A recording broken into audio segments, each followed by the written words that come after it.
الله عليه وسلم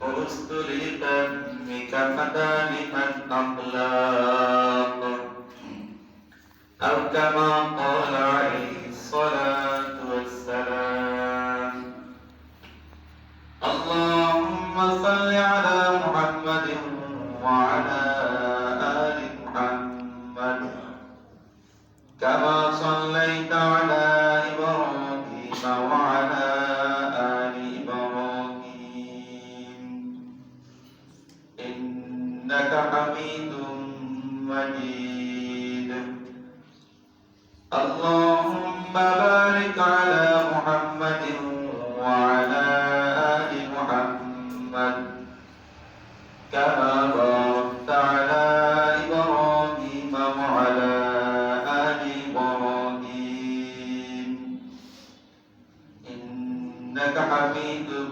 مجيد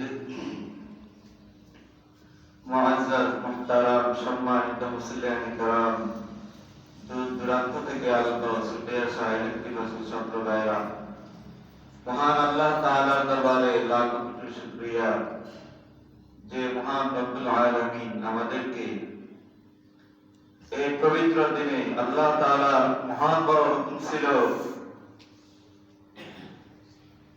জুমার 2 রাকাত নামাজ জামাতের সহিত আদায় করা আল্লাহ তাআলা আমাদেরকে ওই উদ্দেশ্যে বিভিন্ন শ্রেণীর মানুষ থেকে যাচাই বাছাই করে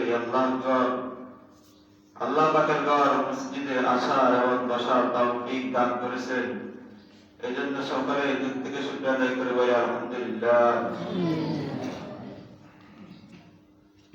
মুহতারাম হাজিরিন, আজকে আমার আলোচনার বিষয় নির্ধারিত টপিক হলো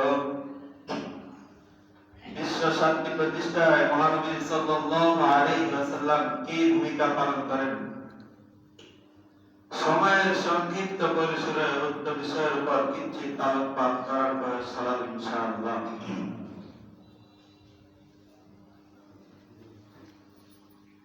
মুহতারাম হাজিরিন, আজ সারা বিশ্বে সমাজ ব্যবস্থা এবং মানবতার মূলে কুঠারাঘাত আনছে। ইন্নাল কুওয়াতা লিল্লাহি জামিআ এর ঘনিষ্ঠ আহ্বান এবং মদিনা সমাজ ভিত্তিক রাষ্ট্র ব্যবস্থাকে উপেক্ষা করে জনগণকে সমস্ত ক্ষমতার উৎসাহ এবং মানব প্রতীত সমাজ ব্যবস্থাকে উন্নতির সুপার মনে করা হচ্ছে। ঠিক আগাম মুহূর্তে বিশ্ব শান্তি প্রতিষ্ঠায় মহানবী সাল্লাল্লাহু আলাইহি ওয়াসাল্লামের ভূমিকা আলোচনা করা বাস্তবিক পক্ষে সময়ের দাবিদার। এই পৃথিবীতে বহু রাষ্ট্র পরিচালক অতিবাহিত হয়েছে, তবে মহানবী সাল্লাল্লাহু আলাইহি ওয়াসাল্লাম এই বিশ্ববাসীকে যে মডেল রাষ্ট্র উপহার দিয়েছেন, বিশ্ববাসীকে যে আদর্শ রাষ্ট্র উপহার দিয়েছে তা পৃথিবীর ইতিহাসে বিরল। কেননা তিনি এমন এক ভবিষ্যৎময় অবস্থায় দ্বারা আগমন করেন যখন মানুষের মাঝে মানবতা সভ্যতার লেশমাত্র ছিল না। মানব জাতি ঘটক বিদায় কণ্ঠে আওয়াজ তুলে চিৎকার করে বলছিল, কেউ কি আছো আমাদেরকে একজন রাহবার উপহার দিবে, আমাদেরকে একজন কান্ডারি উপহার দিবে, আমরা মানুষ হয়ে বাঁচতে চাই। কেউ কি আছো আমাদেরকে একজন কান্ডারি উপহার দিবে, আমরা শান্তিতে বাঁচতে চাই। ঠিক এমন মুহূর্তে শান্তির সৌগাত অশান্তির চূড়ান্ত পতন ঘটিয়ে এ ধারার বুকে আগমন করেন আমার আপনার নবী বিশ্বনবী বিশ্ব মানবতার মুক্তির দূত রাসূলুল্লাহ সাল্লাল্লাহু আলাইহি ওয়াসাল্লাম এবং প্রতিষ্ঠা করেন ভগবন্তীর আরবের মাঝে শান্তিময় সমাজ ব্যবস্থা। তাই তো দেখা যায় হাঁটি হাঁটি বাবা করে সব কৌশল পেরিয়ে নবযৌবনের পদার্পণ করো যখন দেখতে পান সমাজের মাঝে অন্যায় অবিচার জুলুম নির্যাতন আরবের লোকগুলোকে প্রায় মানুষরূপী পশুতে পরিণত করেছে, তখন থেকে নবী সাল্লাল্লাহু আলাইহি ওয়াসাল্লাম সমাজ থেকে অন্যায় অবিচার জুলুম নির্যাতন নির্মূল করার লক্ষ্যে মাত্র 14 বছর বয়সে হিলফুল ফুজল নামক সামরিক সংগঠনে অংশগ্রহণ করেন। তার ধারাবাহিকতায় নবী সাল্লাল্লাহু আলাইহি ওয়াসাল্লাম 40 বছর বয়সে নবুয়ত প্রাপ্তির পর সমাজ থেকে অন্যায় অবিচার জুলুম নির্যাতন নির্মূল করার লক্ষ্যে ও পরস্পরের ঐক্য বজায় রাখার উদ্দেশ্যে শিষ্যার কণ্ঠে কোরআনের বাণী ঘোষণা করে বলেন, ইয়া আইয়ুহান নাস কুলু লা ইলাহা ইল্লাল্লাহ তুফলিহুন। এর অর্থ দ্বারা হে লোক সকল, তোমরা বলো লা ইলাহা ইল্লাল্লাহ, তাহলে কামিয়াব হয়ে যাবে।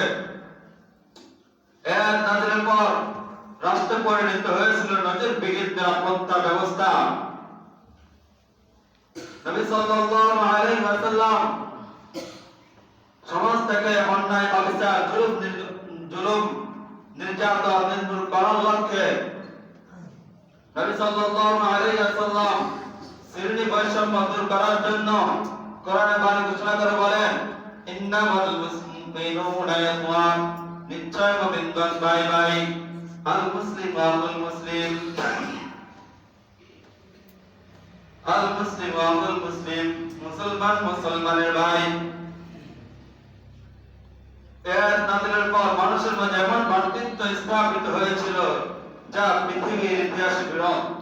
নবী সাল্লাল্লাহু আলাইহি ওয়াসাল্লাম সকলের জীবনের নিরাপত্তার জন্য হক ও বিশ্বাসের বিধান জারি করে কোরআনের বাণী ঘোষণা করেন, ওয়ালাকুম ফিল কিসাসি হায়াতুন ইয়া উলিল আলবাব। পরে নষ্ট পরিণত হয়েছিল নজিরবিহীন নিরাপত্তা ব্যবস্থা।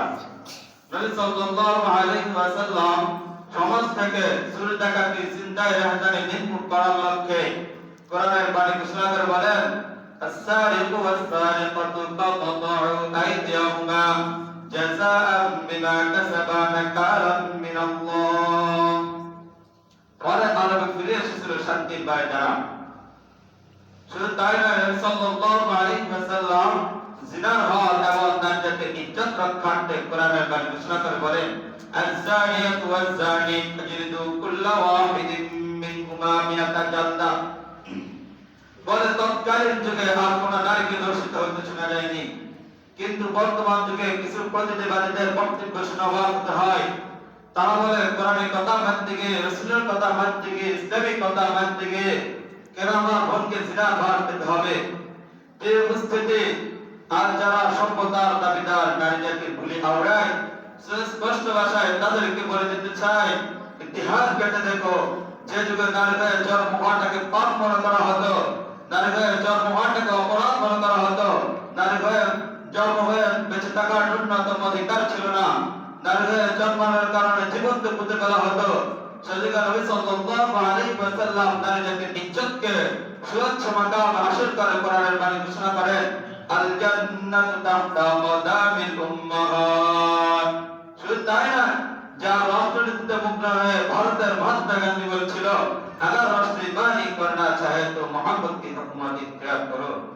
এই কথা দ্বারা বোঝা যায় এটা অতীতে যে সকল রাষ্ট্রনায়ক গেছে এবং বর্তমানে যারা আছে, ভবিষ্যতেও যারা থাকবে, তাদের সকলেরই একান্ত কর্তব্য নবী সাল্লাল্লাহু আলাইহি ওয়াসাল্লামকে আইডল বানা, নবী সাল্লাল্লাহু আলাইহি ওয়াসাল্লামের পদত্ব অনুসরণ করা এবং তার দেখানোর পথে কদম বাড়ানো। তাহলে রাষ্ট্র পরিণত হবে নজিরবিহীন নিরাপত্তা ব্যবস্থা। রাষ্ট্র থেকে দূর হয়ে যাবে চুরি ডাকাতি ছিনতাই রাহাজানি চালাবে বিচার। আল্লাহ পাক রব্বুল আলামিন আমাদেরকে নবী সাল্লাল্লাহু আলাইহি ওয়াসাল্লামকে আইডল মেনে নবী সাল্লাল্লাহু আলাইহি ওয়াসাল্লামের পদত্ব অনুসরণ করে রাষ্ট্রে, দেশ বাড়িতে, নিজের ঘরে রাষ্ট্রের শান্তি প্রতিষ্ঠা করার তৌফিক দান করুন। নাসরুম মিনাল্লাহি ওয়া ফাতহুন করিব। আবাশশিরিল মুসলিমিন। যারা কবলা গ্রহণ করেন, কবলা গ্রহণ করেন।